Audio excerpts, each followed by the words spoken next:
At least 39 people have died after a high-speed train with 300 passengers aboard derailed and collided with another train in Spain's Ademuz. The annual gathering of political and business elites comes as Europe faces its biggest test ever over its relationship with Washington. US President Donald Trump links the dispute with Europe over Greenland to not getting the Nobel Peace Prize.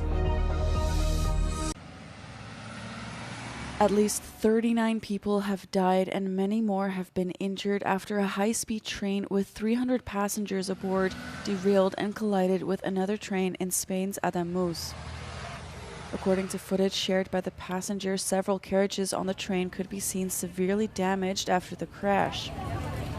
Passengers reported climbing out of smashed windows, with some using emergency hammers to break them.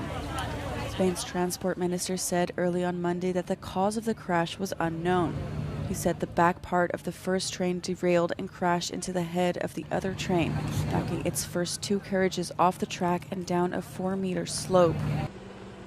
The Spanish Red Cross set up a help center in the town of Ademuz near the crash site, offering assistance to emergency services and people seeking information. Members of Spain's Civil Guard and Civil Defense worked on site throughout the night.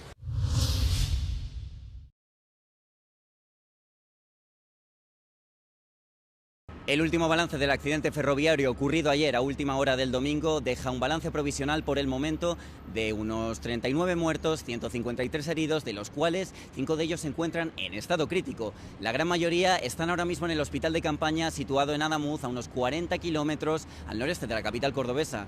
Por el momento se desconocen las causas del siniestro. Lo que sí sabemos es que un tren Iryo que partía desde la estación Málaga María Zambrano en dirección a Atocha, aquí en Madrid, descarriló en sus últimos 3 vagones, invadiendo la vía contraria. En ese momento otro tren que partía desde Madrid a Huelva chocó contra esos 3 vagones, provocando el siniestro. El ministro de Transporte, Óscar Puente, y el presidente del Gobierno, Pedro Sánchez, ya se han desplazado hasta Córdoba para seguir el operativo de emergencia.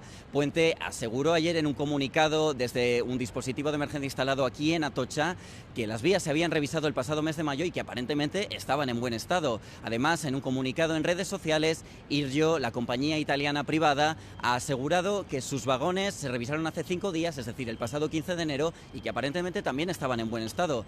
El último gran accidente ferroviario que se recuerda en España, nos tenemos que remitir a 2013 y a un balance de 80 muertos en ese accidente conocido como el de la curva de Angrois en Galicia, donde se concluyó que se había provocado una gran negligencia profesional. Javier Iñiguez, desde la estación de Atocha en Madrid, para Euronews. This year's World Economic Forum in Davos could be like no other.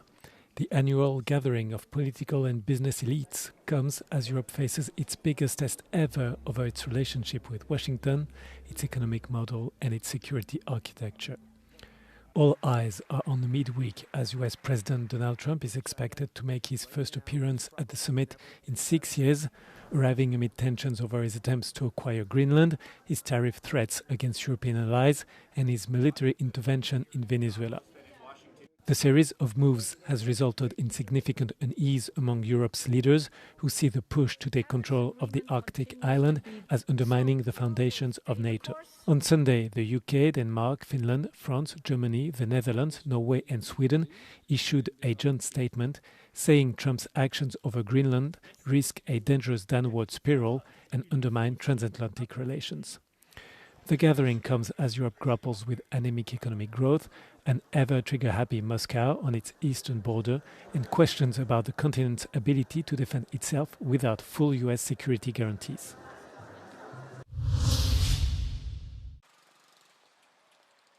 The European Union is holding off from the anti-coercion instrument, also known as its so-called trade bazooka, in retaliation for US President Donald Trump's tariff threats over Greenland.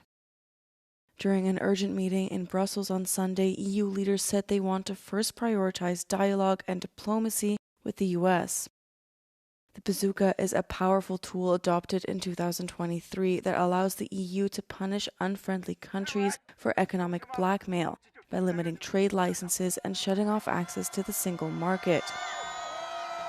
The EU could, however, revive a €93 billion retaliation package targeting US products if Trump follows through on his threat to slap an additional 10% tariff on 8 European countries. The package was prepared last year ahead of an EU-US trade deal that set a baseline tariff of 15% on most EU exports to the US, while slashing duties on many US industrial goods to zero. The UK, Denmark, Finland, France, Germany, the Netherlands, Norway, and Sweden have issued a joint statement saying Trump's Greenland threats risk a dangerous downward spiral and undermine transatlantic relations.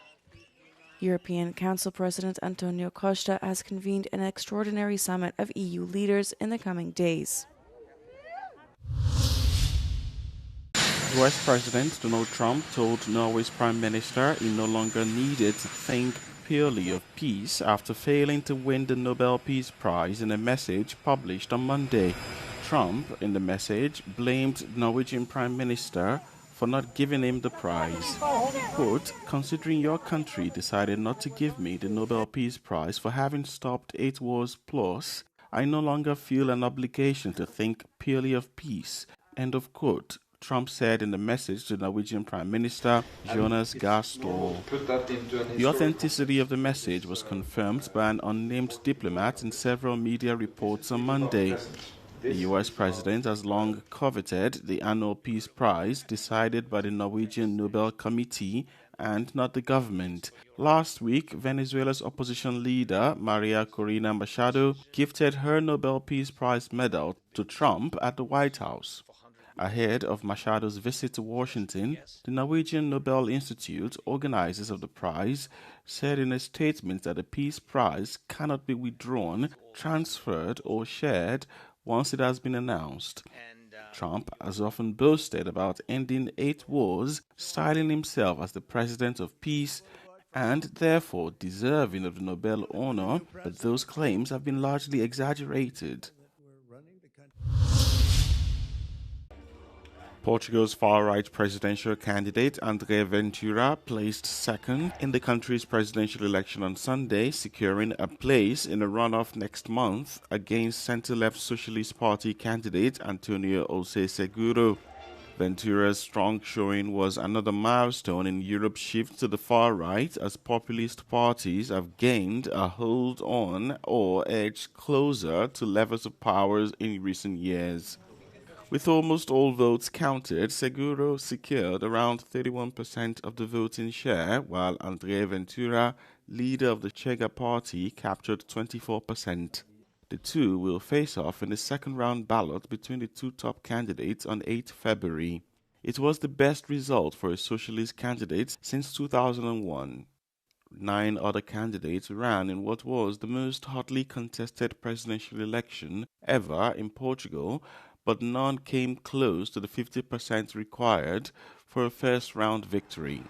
The winner will replace President Marcelo Rebelo de Sousa, who has served the maximum limit of 2-year 5 terms. China's birth rate plunged to its lowest level on record last year, official data showed on Monday, leading to a shrinking population for a 4th straight year despite efforts to curb the decline. The total population in 2025 stood at around 1.4 billion, 3 million less than the previous year. The country is threatened with a demographic crisis after its birth rate halved over the past decade, despite the end of the restrictive one-child policy.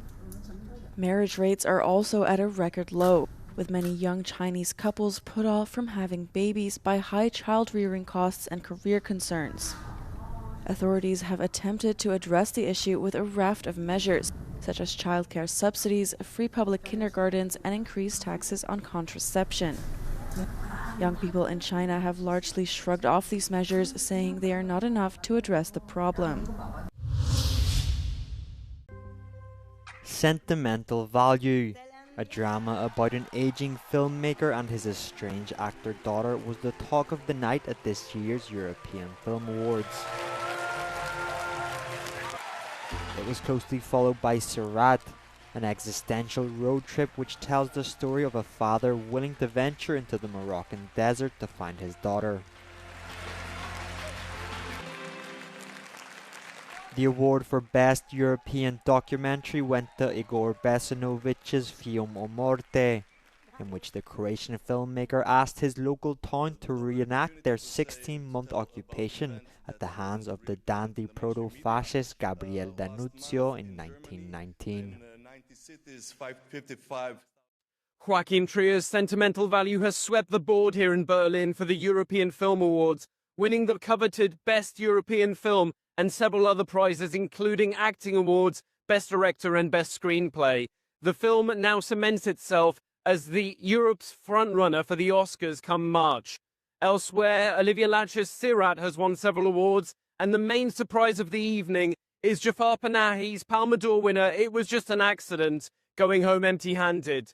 The Iranian filmmaker did take to the stage to open the ceremony tonight in Berlin, delivering a politically charged speech in which he denounces the atrocities committed in Iran. He said, "Silence in times of darkness is not neutrality. Silence is participation in darkness."